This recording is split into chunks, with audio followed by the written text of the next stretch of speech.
Planet Popstar is an Eden.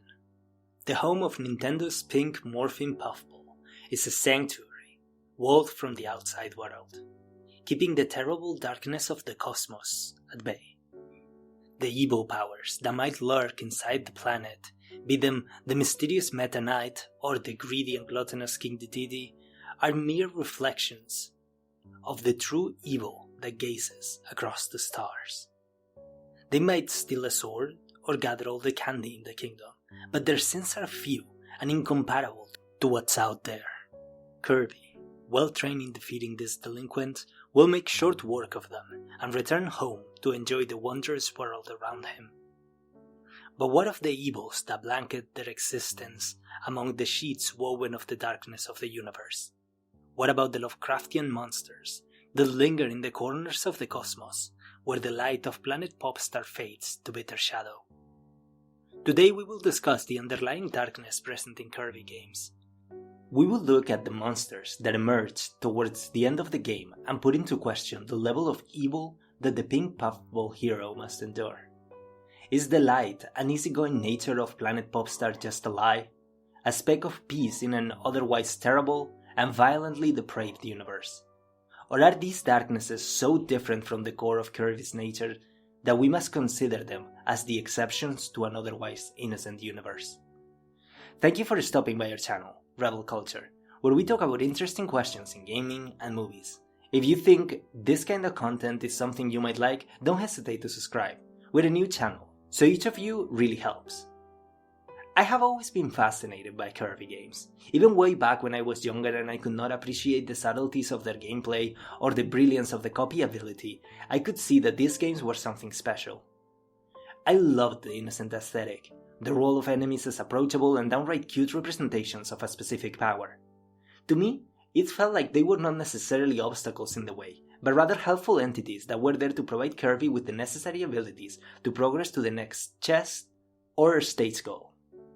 I gazed at the members of Planet Popstar, be them friend or foe, as fundamental parts of gameplay, like Pokeballs in a Pokemon game, or a friendly NPC in Legend of Zelda that would guide you towards your next objective.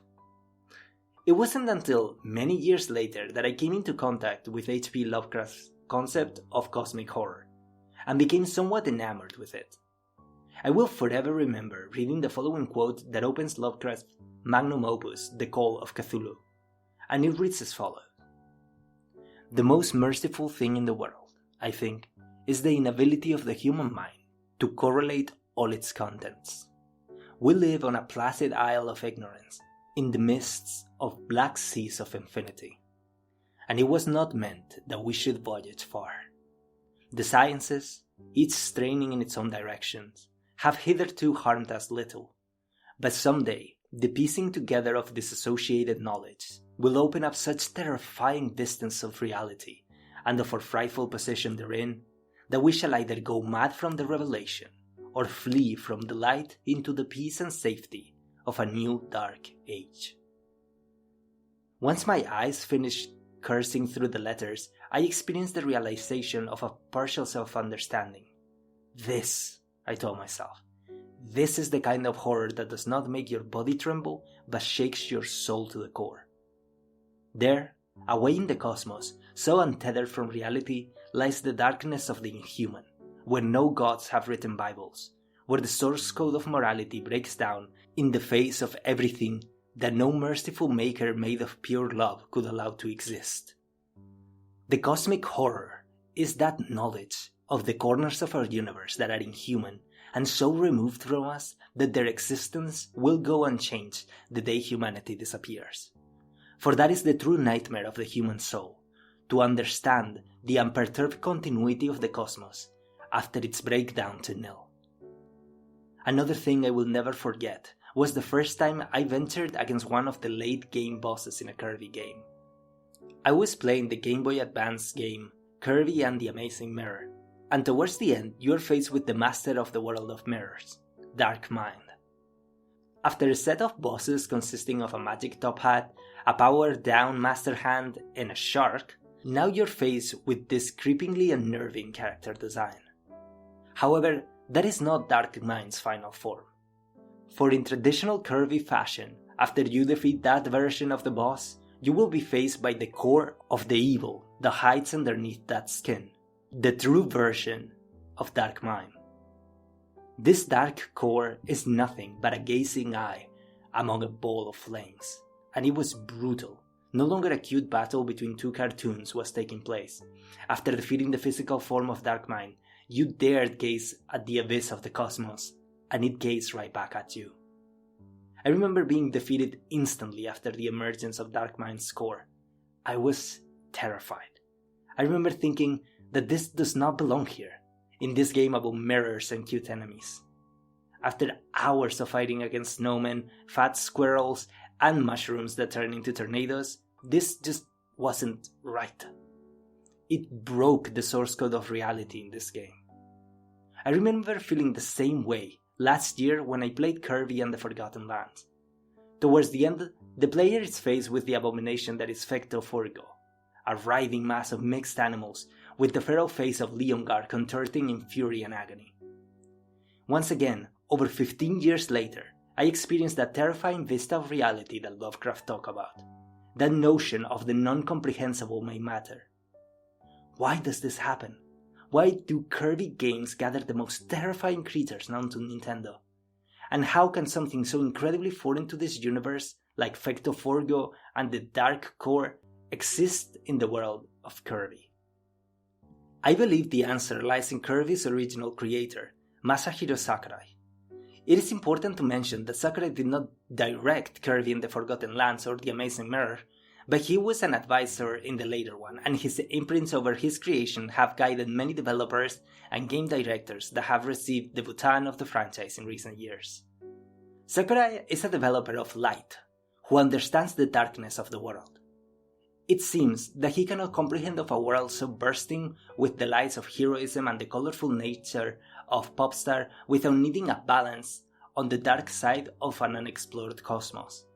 A universe that he can make as foreign to the nature of the game as he desires. Sakurai was also the director of the Smash Bros. Game, where his philosophy towards balancing the blinding light of the Nintendo characters with an equally blinding darkness of their foes became particularly apparent. We have a video that discusses the nature of Smash Bros. Brawl's taboo, so we will not go into much detail here.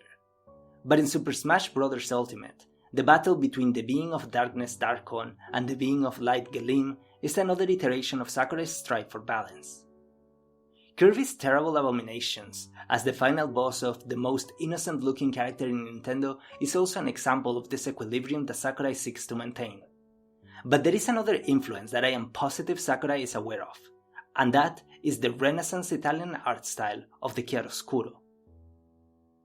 Translated to English, the chiaroscuro is a term meaning light and dark, as in something that embodies both of these notions.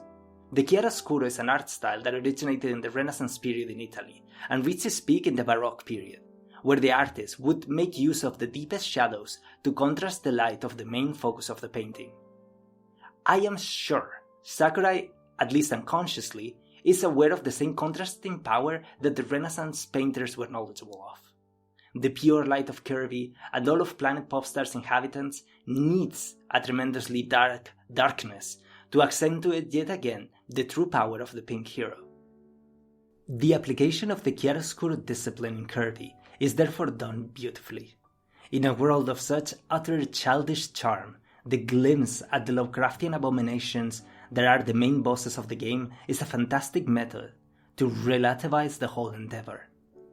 Two things that this application of the eldritch Lovecraftian underbelly of the charming Kirby world achieves are the creation of an implicit scale of evil, by letting the player know in no uncertain terms that characters like King Dedede or Meta Knight are not as bad as they appear to be, no matter how mischievous they pretend to be in their motives, and also showcase the true power of a character so superficially simple as Kirby. As a conclusion to this video, we could argue that in Sakurai's mind, the easygoing and innocent nature of Kirby is what brings those terrible monsters into being, from the terrifying Marks to the abominable Fectoforgo. An unbalanced world in which these beings of pure darkness did not exist would, by the principles of the chiaroscuro, make the light of Kirby and Planet Popstar seem dimmer. Here, the innocence of the little hero is therefore reinforced, as it is cast against the backdrop of such monstrosities.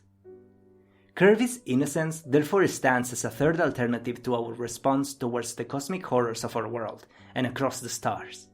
Beyond merely being driven mad or choose willful ignorance as proposed by Lovecraft in The Call of Cthulhu, we might use our humanity and tenderness to humanize the inhumane, and try to expand the peace known by those who believe in the wonders of a kind morality to the darkest, most terrible corners of any galaxy. Thank you for watching Rebel Culture. If you enjoyed this video, please consider liking and subscribing to our channel. And if you're still in the mood for some more videos, don't hesitate to check out some of our other videos on your screen right now. So thank you once again, and I will see you in the next one.